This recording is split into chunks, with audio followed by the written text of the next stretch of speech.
Tuloy-tuloy po ang Love for All program ng ating unang ginang Liza Araneta Marcos sa iba't ibang lugar sa Pilipinas at muling kaisa nila ang Public Attorney's Office sa idinaos na Love for All sa Vigan City, Ilocos Sur. Sama-sama po nating panoorin ito.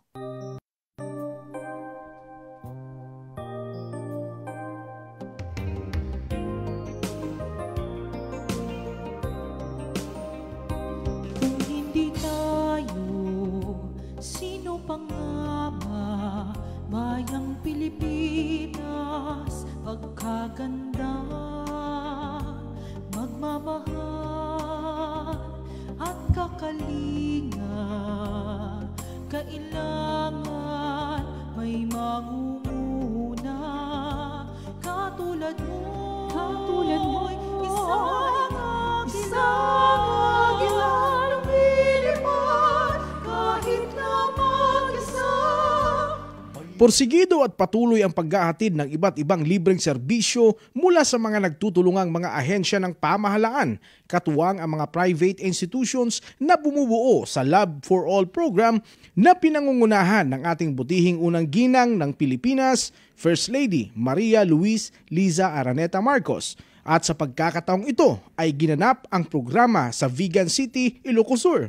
Sa pangunguna ni Chief Acosta na kabilang sa Love for All program team, masigasig na nakipagkaisa ang Public Attorney's Office upang magbigay ng libreng serbisyong legal kasama na ang libreng pagnunotaryo.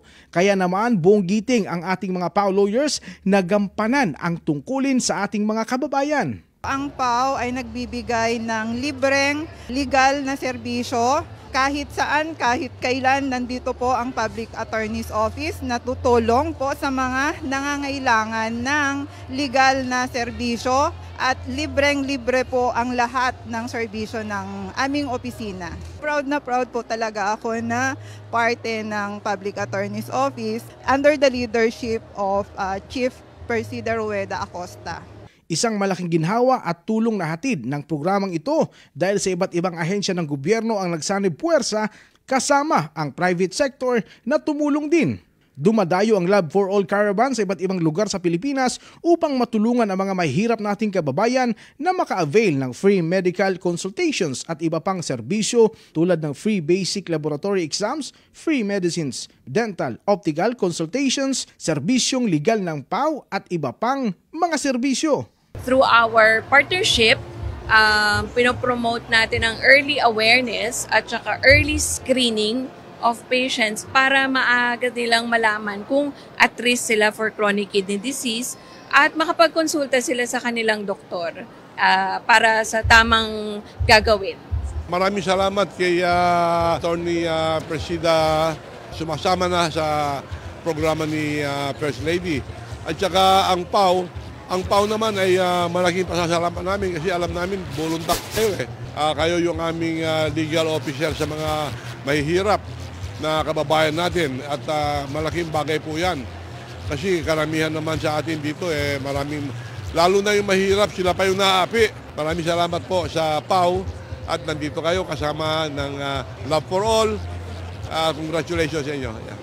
Naging mainit ang pagtanggap ng ating mga kababayan sa ating First Lady Liza Marcos at sa kanyang mensahe, pinasalamatan niya ang bumubuo ng Love for All Team Caravan at sinabing magpapatuloy ang programa sa pag-iikot sa iba't ibang bahagi ng bansa upang personal na maipaabot ang libreng serbisyo sa ating mga kababayan.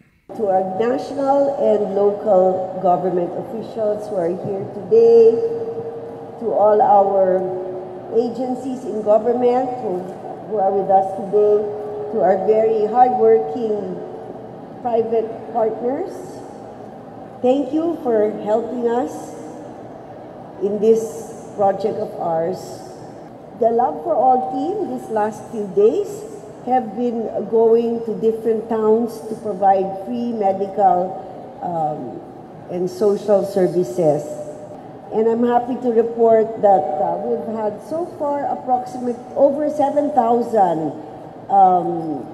patients with eye checkups, dental checkups, legal consultations thanks to PAO. Sabi po kasi ng asawa ko sa SONA, we should bring government services closer to the people and not the other way around. So, malit na bagay lang ho to, but hopefully, it will grow to become something better, and hopefully, in the end, we'll be able to service more people who need help. So gusto ko lang magpasalamat sa inyo, to all the government officials, to all the different agencies, to our hardworking private sector partners. So it's really nice to see the government and the private sector working together. And of course, to all of you here today, for giving us a chance to be of service to you. Diyos ti agnina, kada kayo amin. Maraming salamat po. Sama-sama tayo, babagon muli para sa bagong Pilipinas. Namamalagi naman ang pangako ng ating Chief Public Attorney Persida Acosta na patuloy na gagampanan ang mandato ng Public Attorney's Office na makapagbigay ng libreng serbisyong legal, lalo na sa ating maralitang kababayan. Ako po si Persida Acosta, punong Mananggol Pambayan, at sa ngalan po ng 2,505 public attorneys nationwide at 1,000 staff, sumusuporta po kami buong puso sa Love for All program. Palakpakan po natin ang Love for All program. Kagaya po ng ating mahal na First Lady Liza Marcos, na aking schoolmate, aking upper class sa Ateneo Law School. Ako po ay may bahay din ng isang dugong Ilocano, Acosta, Apo. Ayan. Kaya po, pasalamat po tayo mga kasama, mga kapatid na Ilocano, sa ating First Lady Liza Marcos, sa ating Presidente Bongbong Marcos, sa kanilang paglingap at taus-pusong paglilingkod sa bayan. Mabuhay po ang sambayanang Pilipino. Hanggang wakas ay sama-sama. Pilipinas, Pilipinas, isulong magandang bukas. Kahirapan ay magwawakas upang kaunlaray malasap. Pilipinas, isulong ang magandang bukas. Para sa hashtag Pala News, ako si Gerald Ranges, katarungan laban sa kahirapan. Magandang bukas.